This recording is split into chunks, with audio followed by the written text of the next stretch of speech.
Don't miss the year-end appliance savings now at Bray & Scarf with incredible deals in-store and online. Their best-selling models are in stock and ready to go. So book your one-on-one VIP appointment now. Get exclusive double rebates on select GE Profile and Cafe packages, plus a GE Ultra Fresh front-load washer and dryer pair, priced too low to advertise. Enjoy the year-end savings going on now at Bray & Scarf, where it doesn't cost more to get more. It takes a lot of ingredients to fix or build a car, like cooking, but without the frozen dinner easy way out. eBay Motors has 122 million parts. It's always the right fitment, so you can follow any recipe to a T. Whether it's a vintage Italian coupe that's classic like Grandma's meatballs, or a German luxury car that's as complicated as Oma's rouladen, to cook up something great in the garage, use the eBay Motors app or visit ebaymotors.com. Let's ride. La la la la, la la la la, Elmo's World. Welcome to the Elmo's World Podcast. 3. Okay. Welcome to Elmo's World Podcast. This is Elmo Dor Jr. And it's awesome that we have Hardesty here. And he is a guest of mine and I would like to talk to him about self-realization fellowship. It's a form of meditation that I find really, really interesting. And Dusty, can you introduce yourself? Why, sure. Yes, I've been a self-realization fellowship member since I received the lessons in 1991 officially, but actually my relationship with the Guru, who is the founder, Archa, of Self-Realization Fellowship, began with my grandmother when I was 3 years old. He came into the country in 1920 and toured large auditoriums to sold-out crowds. And I believe my grandmother had seen him at a live appearance. And she herself, like when I was 3 years old, I'd catch her in a dark room, and she herself would be meditating. I found magazines that he was publishing called East West, a stack of them on one of her tables. So although I was formally became a member of Self-Realization Fellowship in 1991, the relationship, strangely enough, goes back all the way to when I was 3 years old. And we talk about reincarnation a lot, and it's a possibility that I might have had a relationship with him before this lifetime. It's pretty amazing. Wow, it's interesting. And can I ask about reincarnation? Like, what are your views on that? That's really interesting. Reincarnation. Well, I'm in an incarnation now, so the proof of reincarnation, I can't really speak about because I'm in an incarnation. So, and we have a veil, between lives. So, although the Guru, has access because he, they're omniscient, omnipotent, omnipresent, so they have access to all that knowledge beyond a normal lifetime. They can see it all. They are an incarnation of God, as it were. So as far as incarnation, I can't see beyond the beginning or the present moment to speak on reincarnation because of the incarnation I'm in right now. Yeah, but when you talk about reincarnation, you mean that in a way, our souls have existed before, and simply that when a human being dies, the soul reincarnates and becomes an incarnation, for example, like me and you. That's the rule of the universe. The technical information is that we're all on a path of ascension from actually probably subatomic particles all the way up through what is said 84 million lives, going through the mineral, the plant, the animal, and the human. And that, everyone's on their own separate path. It's not necessarily the self-realization fellowship path, because as you know, there are many religions that speak of this concept, an actual reality. But, I can only speak on what I've learned from the teachings from Paramahansa Yogananda. And the information I'm relaying to you is the relation to the teachings that I've read and understood. Okay. Can you tell us more about these teachings from... The teachings come in many forms. The primary access to the teachings would be to become a member of the organization, the Self-Realization Fellowship, and you can find them by, online would be Yogananda, let's see, Y-O-G, Yoga, ANANDA hyphen SRF.org, and they can, you can link yourself to apply for the lessons, and those are the direct teachings from the Guru. But he has a library of books.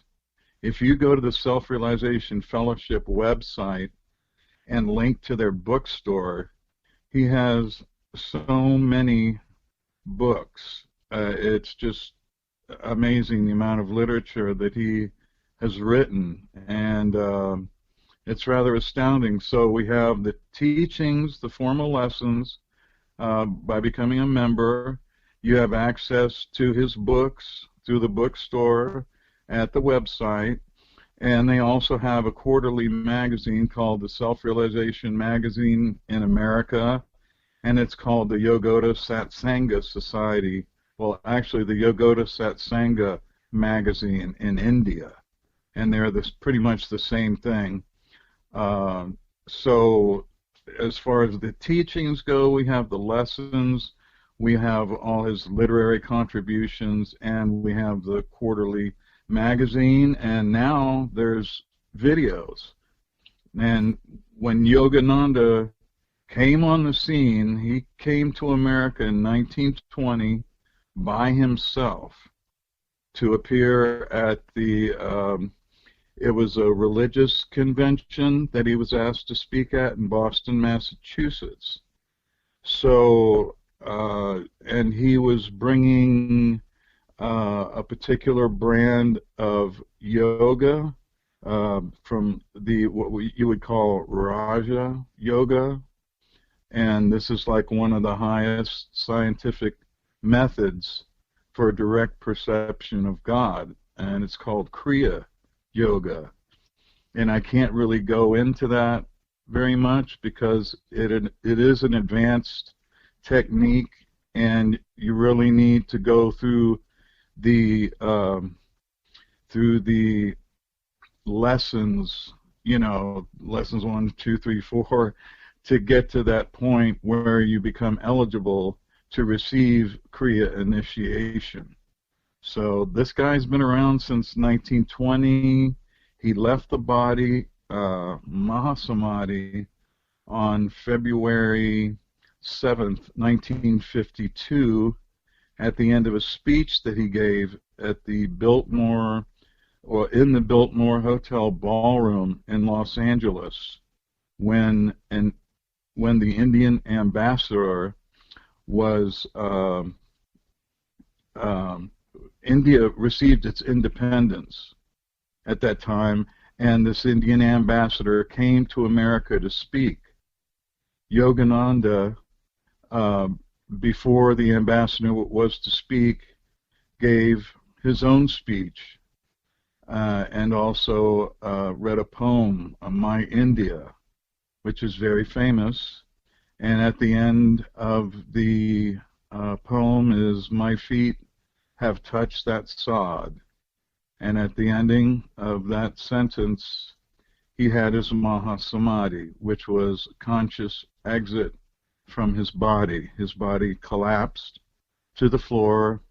The doctor said he had suffered a heart attack, but people who know that he I don't want people to confuse this with suicide or anything like that, because it was done consciously, a conscious exit from his body at the end of his speech for a very, historic occasion, the liberation of India and their independence. Okay.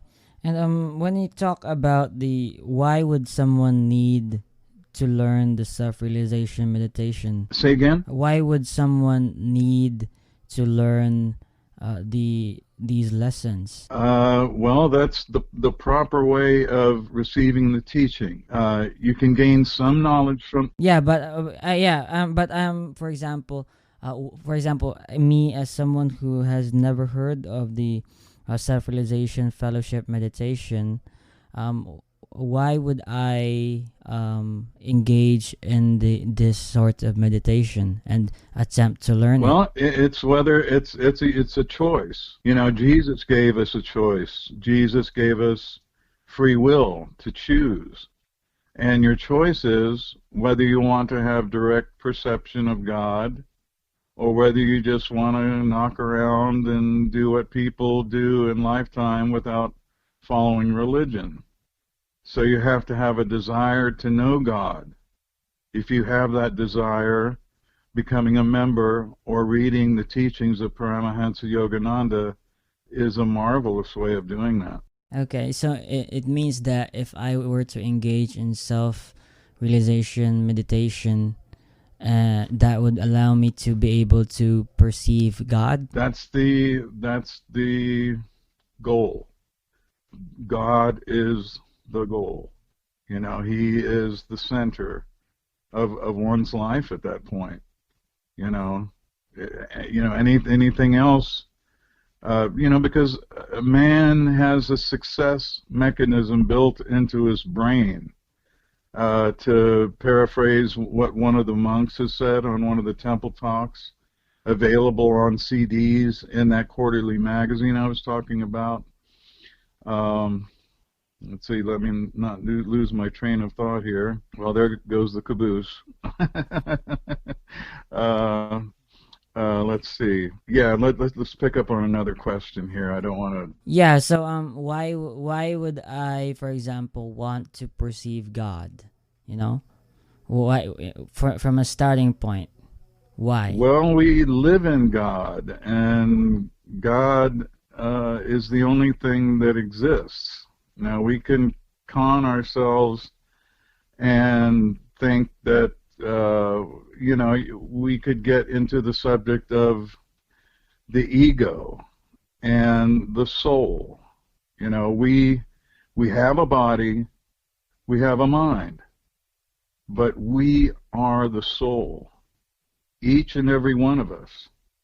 We have this ego to interact with the world. The ego is the soul identified with our body. So you can either choose to live a life centered in ego desires, ego satisfaction, or you can pursue a life led by the soul, which leads to God, who is, God is everything. Mm-hmm. Okay, so for example,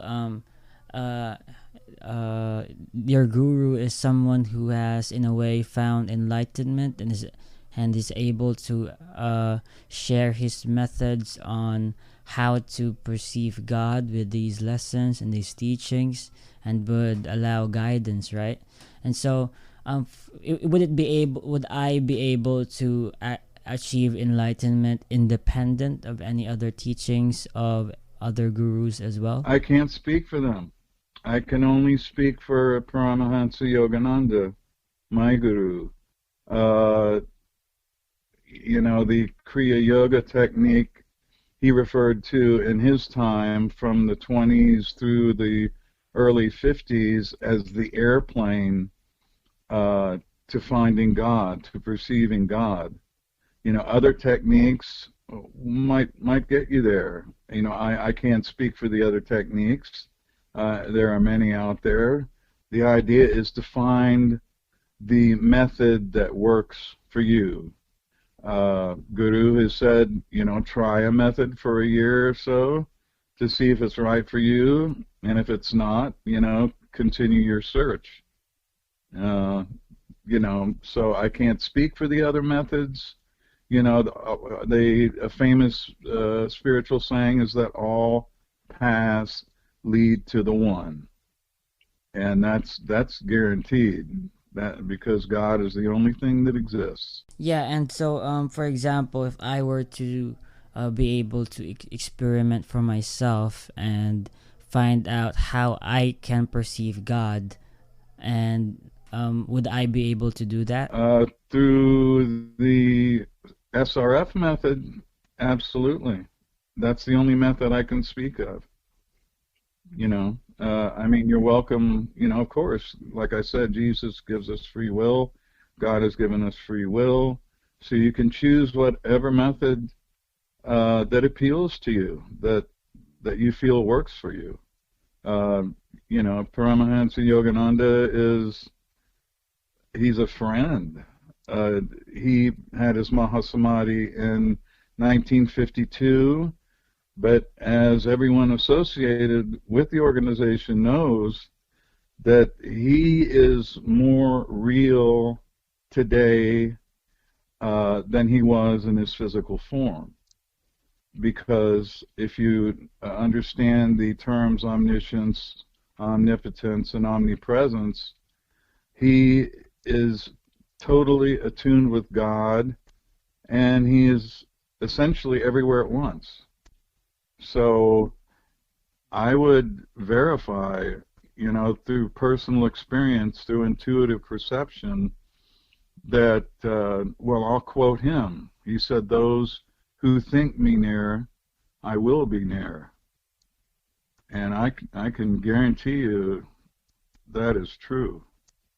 I feel him here right with me, helping me take care of this interview so I don't mess up or become too nervous. I'm kind of an anxious fellow, but one of the first things you achieve in the lessons through the techniques of meditation, which are unique to SRF, one of the first things you receive, one of the first gifts is peace and calmness. And that's, in this day and age, that's a wonderful gift to have, because we're in a very agitated, if you're in America, it's all carved up, divided up. Jesus had one teaching, unity consciousness, but nowadays it's, as you know, it's cut up into all sorts of denominations. And even in the Bible, Jesus did not have a Lutheran teaching, he didn't have a Methodist teaching, he had one teaching, unity consciousness. And our Guru is totally in communion with that. He has personally written books on that unity consciousness. He has a set of books. Yeah, and I wanted to ask, wouldn't you say that, for example, if someone dies, right, and they were not able to perceive God using the SRF method, would they be able to be in union with God after that, or not? Well, it's just like going to college. You got to complete, certain credits to receive your degree. So, if you've gone through this life and you haven't passed all the classes, well, you'll spend some time in the astral, for a while, but you'll still have to come back to finish your degrees, to finish, to graduate. Yeah, and but in terms of that, there might also be other ways to perceive God rather than the SRF method. Only that you personally attest to the SRF method. Yeah. Right? Yes. I cannot speak for any other method, and wouldn't engage myself to do so, because I can't speak for the methods. There's a very popular fellow on YouTube. His name is Krishna Das, And he promotes chanting, which is a very effective way of perceiving God, but he would be the source for that particular practice. You know, if you watch his show, it comes on YouTube every Thursday. It's called Healing in the Heart Space, and it's very intuitive, but it's a separate practice. But I can chant along, I can get something out of that show, but my home is with Self-Realization Fellowship, with Paramahansa Yogananda, and our line of... Okay, and I wanted to ask you personally, have you perceived God in some way? Have I perceived God? Well, in my very limited form and with the brain capacity of a human being, you know, I perceive him right now. Because nothing, if God is the only thing that exists, then there's no outside. The Bible talks about God creating everything, and you know, anything that wasn't created by him wasn't created. So even in my human form, limited as it is, I have perceptions of God right now as I'm sitting here talking to you. But in terms of, for example, what method you have to do or learn in order to perceive God and be able to not just stay in the astral realm and actually proceed to be in union with God. I would like to ask, like, why is it necessary for humanity to learn these methods? Either God or destruction. There's, you know, I mean, it's cold. It's a cold universe we live in, and we only have two choices. It's good versus evil. You know, on any plane, you know, they talk about higher planes. You know, the astral is the next ascension level that we can go to between incarnations, or on our way to the causal plane, which is the next step up. And there's other steps up to cosmic consciousness. And it has nothing to do with the gross, you know, we're in a body here.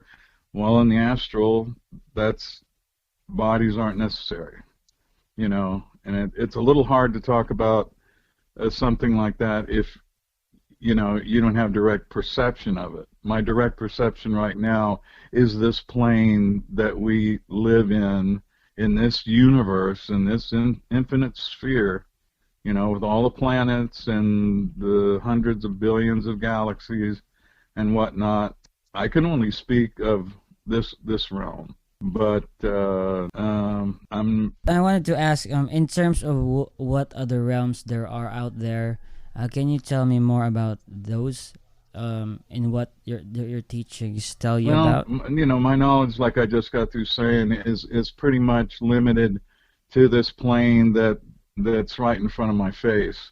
You know, we can speak of the astral plane, which is the next increment up, and then above that, the causal plane, which is supposedly based in thought alone. You know, there are no bodies. It's being thought in the realm of ideas. The next step up is cosmic consciousness, where one is in complete union with God. When I've been told, and I must accept their knowledge because it's not my knowledge, I have to, you know, there's a degree of acceptance that they know more about it than I do, but that our identity doesn't completely vaporize even when we're in cosmic consciousness. The self, our soul just becomes infinite. And the words that I use to describe these things are limited by the words I use to describe it. Yeah, okay. I understand that. I wanted to ask you about, for example, how many followers does the SRF have right now? Like, are there millions? It would have to be close to the million mark. I mean, you can Google it. He recently, well, he didn't. Well, I guess maybe you could say he did. Through a film company, released a movie a couple of years ago called Awake, and it goes through different details of his life that aren't shared in his best-selling book, Autobiography of a Yogi, which is, not the Bible, but the text that set everything into motion. If you remember Steve Jobs from Apple Computers, at his funeral, he made sure everybody got a copy of Autobiography of a Yogi. The only book on Steve Jobs' computer was Autobiography of a Yogi, and he read it every year until he passed away. So that's a testimony to this monumental book that that got the whole thing started and has propelled it.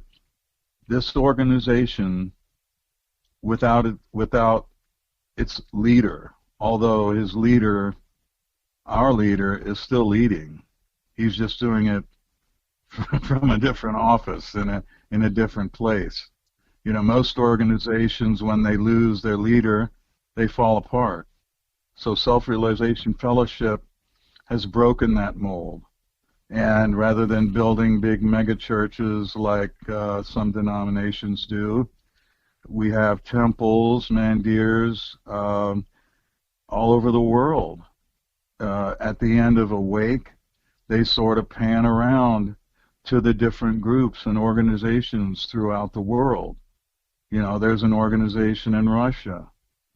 There's a group in Iceland. I know people in Australia. The group that I administrate and moderate on Facebook, which is called Application of the Teachings of Self-Realization Fellowship, Yogoda Satsanga Society, has a completely global membership. It's not a very big group. It's not even a select group, but it is a unique group. Most of the other Facebook pages are rather rigid. They limit the kind of posts, and they have a little bit more rules than we have. We have, for instance, we post Aaron Michelle, who channels the Master Jesus, and there's marvelous, positive things every day to read on that site. I have a friend in India who has access to brilliant illustrations, and he quotes directly from all the teachings, from the lessons, from all the books, from the Yogoda Satsanga magazine, and he contributes every day very positive messages in a very divisive and negative world. Yeah, and I wanted to ask, for example, because you speak of God and you use the Bible, so are you talking about the Yahweh, the Bible, the Christian God? Well, I mean, Yahweh, isn't that kind of Islamic? I mean, when Yogananda came to America, and this wasn't pantheism, this is unity consciousness. So there's a huge difference in that. That his first temple that he opened up, and there's pictures of it in the Autobiography Yogi, in the movie Awake, in other volumes, and it was called the Church of All Religions. And we were, one of the affirmations is that we honor the God worshipped on the altar of all religions. There's only one God. There's only one God. And different religions, see a different facet. Like if you have a diamond, you look at it one way, you're going to get a different texture of the lighting. If you turn it another way, you'll get a different texture of the lighting, but it's still the same diamond. So we embrace all world religions, all true religions. There's some scammy things, all over the place in business, and we have the good and the bad. There's no, self-realization does not take good and evil and cut evil off and there's only the good left. No, we have a very practical view of this part of creation that we're all exchanging, experiences with, and we take the good with the bad. We're not perfect. God is perfect. We, on the other hand, are not. We need a lot of work. So we have the teachings to help us, do that, and God is the goal. In a way, you might say that some of the Christian and Muslim teachings are wrong because they're different from what your guru teaches. Not at all. No, not at all.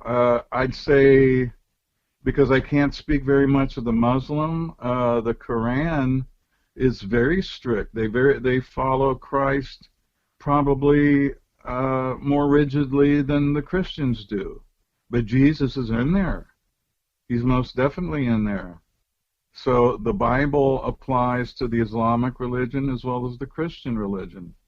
Now, I take personal offense and have taken issue on Facebook with the fact that new Bibles are changing the words that Jesus the Christ spoke. And that is pretty dangerous. And it's happening. It's happening right now. There is an experience that I will relate to you. It's called the spiritual eye. And this can be perceived by anyone by closing your eyes and placing your inner gaze between the eyebrows. This is the center. This is called the Katasta chakra. Jesus refers to this in the Bible, as he does to many religions, Eastern religions. He says, "If thine eye be single, thy body shall be full of light." So he is most definitely referring to the spiritual eye. And I will tell you now that new Bibles, as new as the NIV Bible, have changed Jesus' words and said that he said, "If thine eye be good, thy body shall be full of light."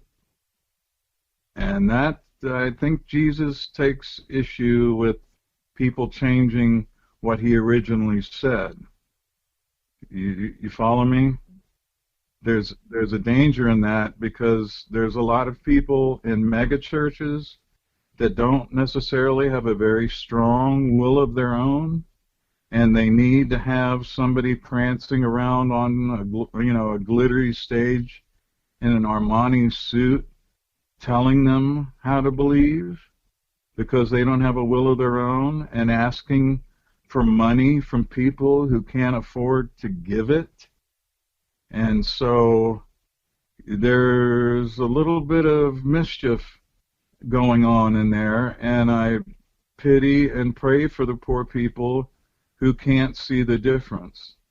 And Jesus gave us free will, and he expects us to use it, and for people to give up their will and to accept the will of people who might not be preaching the word of God, but the word of how to keep my, multi-million-dollar home, my $250,000 sports car, and,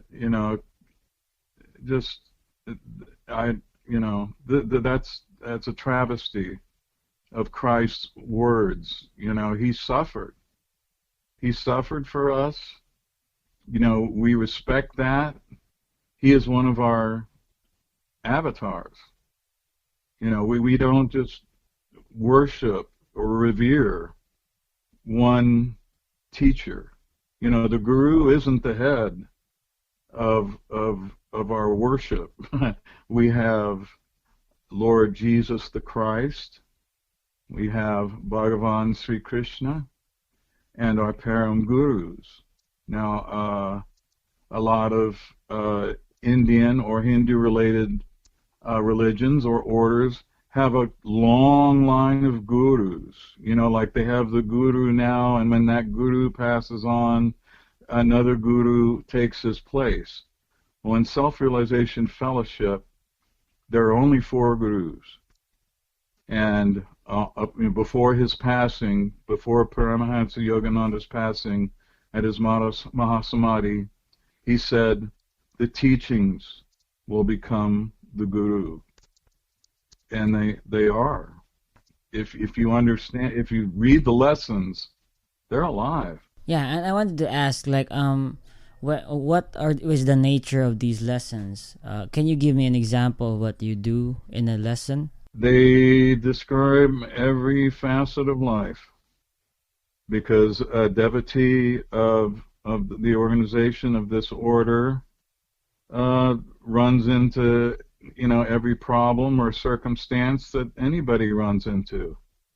And so the guru actually, you know, addresses probably every life situation you could get into, you know, to give you direction, because a lot of times our minds are clouded, you know, with all sorts of things, you know, personal, you know, illnesses, you know, families being sick, you know, financial problems.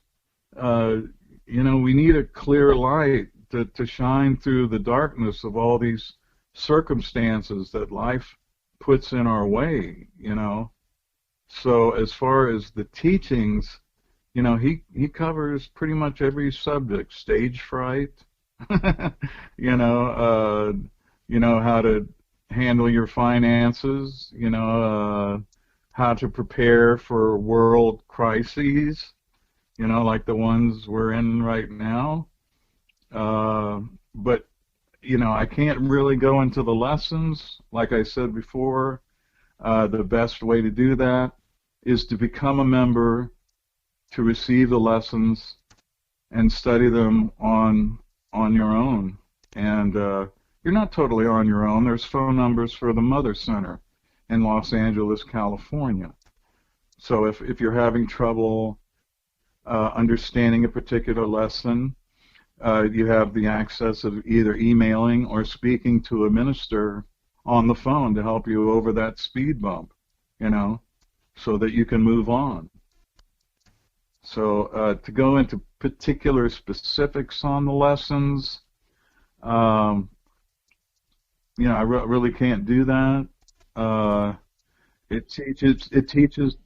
Yeah, but that in a way, does that also include medicinal marijuana or whatever, or other that kind of stuff? Does the yeah, like I am familiar with a lot of also meditational programs that allow that to help or assist the program. You know, you'll see in the movie Awake where a fellow asks Paramahansa Yogananda when he was still alive, well, you know, I drink. Is it okay if I drink and come up here and hang out with you and all the devotees? And he says, you may do so.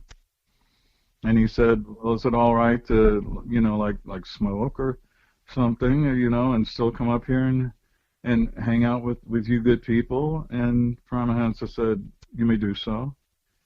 But Guru also said that I cannot guarantee that you will continue those practices once you begin to study the lessons. So I'm 65. I am a child of the 60s and 70s. I have a history of substance abuse. I have a history of being an alcoholic. But I've also gone through the purification and eliminated those things that stood in my way from achieving my goal. And my goal is direct perception of God. And I want to ask then, because you said that you had a history that, well, you were not born in the self-help, self-realization fellowship. So, what views did you have before that was changed when you entered and learned the lessons? Well, everything changed. Actually, when I received the lessons, I was still drinking. So it wasn't until a couple of years later, and I believe Guru saw that, I had karma coming. You do bad things in life, you're going to pay. It's the golden rule. You don't you don't get out of that. You do something bad, whatever you do is going to come back to you. So I had to do that purification. I was in Alcoholics Anonymous for 5 years. But if you know anything about Alcoholics Anonymous, you know that right from square one, they tell you to connect with a higher power. And that's the words they use, a higher power. They don't say God, they don't say Jesus, they don't say Allah, they don't say anybody. They say a higher power. They leave it up to the individual who wants to get sober, whatever he wants to choose as a higher power. Because you have to recognize that there has to be some power greater than yourself to pull you out of your stuff, out of your mistakes. You have to recognize there is someone greater than you so that you can move forward. Okay. And it's been a great conversation with you, Dusty, and I want to ask one last question. Yeah, and it seems that this meditation program is really peaceful and it's good, and you exposed some of the scammy nature of some mega churches, and that you showed the contrast of how good the SRF is, And I want to ask you, if there's anyone there listening to this podcast, what would you advise them to do, and why would they want also to indulge in this self-realization fellowship program? I don't know. If you're sick of the garbage of the world, being handed a short end of the stick, then reach for the infinite, that which has no end, a life of joy and love, of expansion, because we feel that we're so limited. We feel that we're so trapped. And there are many practices. Find the practice that is best for you. Follow Guru's advice. Give it at least a year. But I personally highly recommend Self-Realization Fellowship. And if you're interested, to go to yogananda-srf.org to get information, or to go to the Self-Realization Fellowship website and get information and to check it out. Totally, you're free to follow any practice. But I personally can recommend SRF to help you out and show you a better way of living. So that's the end of it.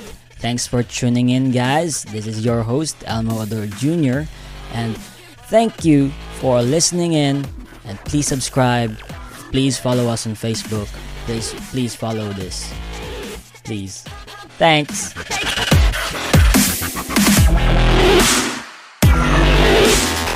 Gearheads know that some projects need so many parts, it feels like you need a whole storage unit just to store them. That's what eBay Motors' 122 million parts are for. Think of it as your virtual parts garage. They've always got the right fitment at the right prices. Use the eBay Motors app or visit ebaymotors.com. Let's ride.